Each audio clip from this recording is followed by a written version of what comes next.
The Great Depression and in comparison with the credit crisis. As our subject suggests, we will be introducing the costs and consequences of the Great Depression. A recent credit crisis in the year 2008 was compared. Similarities and differences showed that people tend to make the same mistakes when the pain fades away. Now let us first give you an insight on the Great Depression. Causes of the Great Depression. How did the story begin? Before 1929, there was a surplus in crops, farm products, and machines like cars. At the same time, credit became easier. Consumers credit to buy goods, investors credit to buy stocks, and farmers credit to buy land. However, this kind of economy was not sustainable because the supply will increase and the demand will decrease finally. As we can see, the price dropped.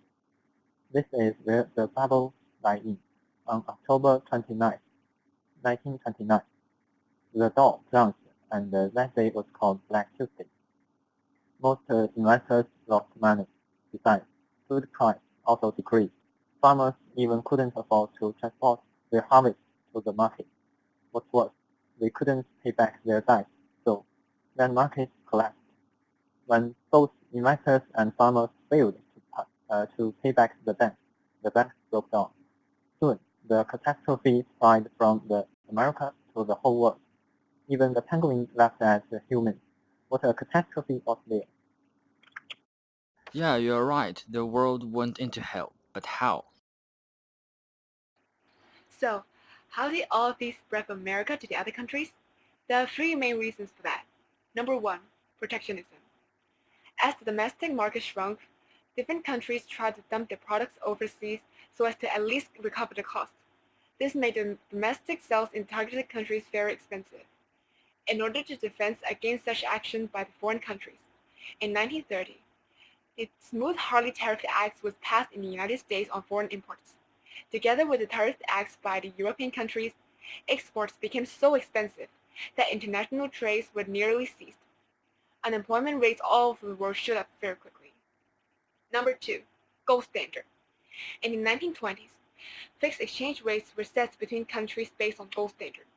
The idea of gold standard is that the value of different currencies in terms of gold are fixed, and therefore the values of different currencies in terms of each other are fixed as well. Because the United States and many European countries aside from Britain refused to abandon the gold standard, the monetary authorities were unable to devaluate their currencies, thus were unable to create new money and inject it into the market. Deflation occurred, causing the economy to fall further. Number three, the interconnectivity of the global economy. After the First World War, the trading pattern between countries has changed, and as many countries such as Britain was much weakened by war debt, and Germany, on the other hand, had to pay reparation. The United States hence became one of the largest creditors of Europe. The economy between the United States and the European countries was much interconnected. When the United States economy plunged during the Great Depression, it called loans from foreign countries, causing many foreign countries to go bankrupt. Consequences of the Great Depression. How did the story develop? The Great Depression performed a severe strike on the global economy, in particular the U.S. economy. Statistics showed the decrease in living standard and increase in an unemployment rate around the globe. Take U.S. as an example. The unemployment rate had surged for over 20% and the real GDP dropped for over 45%. Nearly half of the financial institutes were gone. The economy as a whole continued to experience severe downfall for about 3 years, starting from 1929 in most countries. And this well-known picture sums up the adverse living conditions in the U.S. After the Wall Street crash, people were uncertain about the economy and were too afraid to go back to the normal habit of spending, investing, borrowing, and lending. They then withdrew their capital from stock market, investments, and banks, putting banks and financial firms to bankruptcy, forming the vicious cycle in the business sector. As less liquidity and activities were promoted in the economy, it was not only unstimulated, but it even experienced lower recovery. All these local factors promote depression around the world. Two major economic types of country were affected most, direct funding dependent and the export dependent countries. Germany is a good example for the former one, which after World War I had borrowed heavily from US to repay war debt. And when the US called back their loans, a huge sum of capital was removed. Hence, both the government and financial institutes face liquidity problems. On the other hand, U.S. citizens' demand for foreign goods dropped continuously. As a major importer of most goods before the Depression, the sudden decrease in import gave direct economic expression to export-dependent countries such as Chile, as tariff acts kicked in and disturbed the free trade. Now we see the rapid advancement in production technologies have promoted the failure of export or production-oriented industries, and as a result, global GDP and living standard decreased. The U.S. government helped the economy, but decreased spending in correspondence to low liquidity in U.S., and this posed a negative influence on export and import. As its government spending decreased, less economic activities were available. Confidence level continued to fall, and projects without funding failed to proceed, which led to more unemployment. And as this happened, strikes were often, paving the way to reforms. Totalitarianism rose in several places, mainly Germany and Italy, as a response. As the public themselves were in poor living, government must be the one to take the arrows. Reforms decreased in search of a stronger leadership to ensure stability. This is when the famous Adolf Hitler of Germany and Benito Mussolini in Italy rose as totalitarians, setting up a spark off to the World War II. Policies during the Great Depression was the government's reaction. The U.S. government policy in confronting the Great Depression. Mainly, it composed of a program known as FDR New Deal, where the FDR is mainly the name of the President Franklin D. Roosevelt, which is introduced by himself in 1933, where he is nominated as the U.S. President in 1932. The FDR New Deal programs mainly composed of three main components known as 3Rs: relief, recovery, and reform.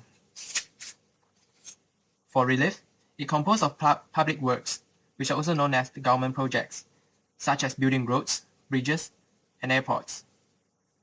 And for farming programs, because the US government believed that the agricultural field, by stimulating it, can increase the economic output. So the main purpose of relief is to increase the employment and decrease the number of poor people. The second R is recovery. So the NRA Blue Eagle campaign has brought together leaders from different industries to come into agreement to set a new set of codes in order to increase production and employment in each industry. For the housing sector, as the mortgage process is made more accessible to people, so the number of people who can own a house has increased. And the main purpose of recovery is to bring back the economic health back to normal level. The final R is reform.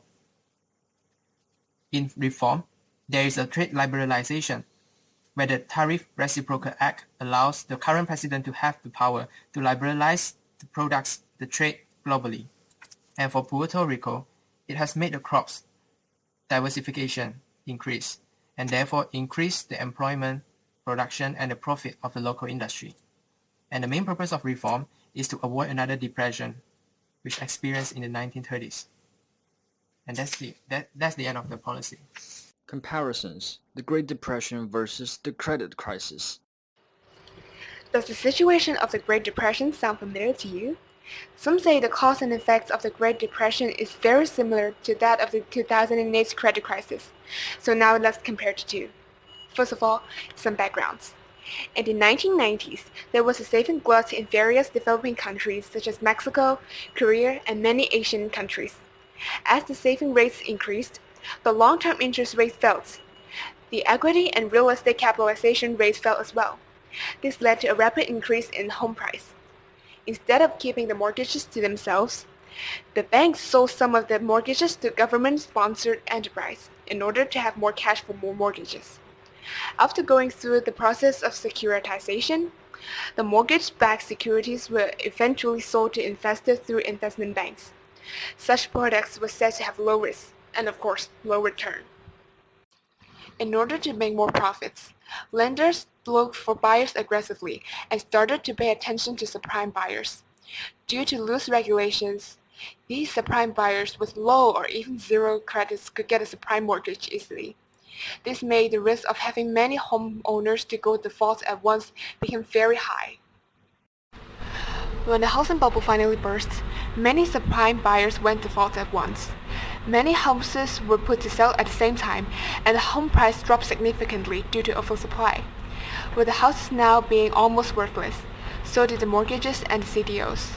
At this point, because the problem CDO had penetrated so deeply into the economy, no one could escape the consequences. Soon, many investment banks and investors declared bankrupt.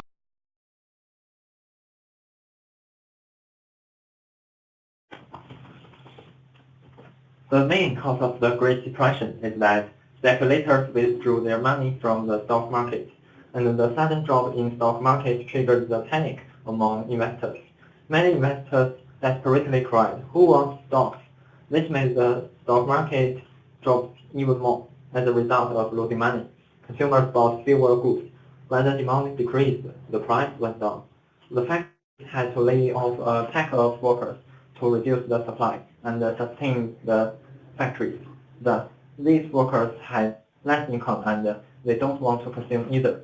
Finally, economy got into a vicious circle, and also, when economic environment was not good enough, investors just held the money and did not want to invest.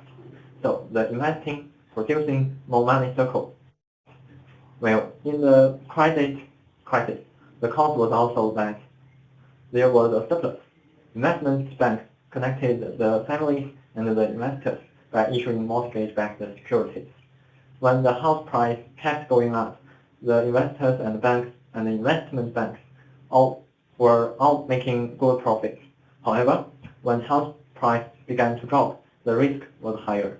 When house price was even lower than the debt family should pay back, they just did not pay back.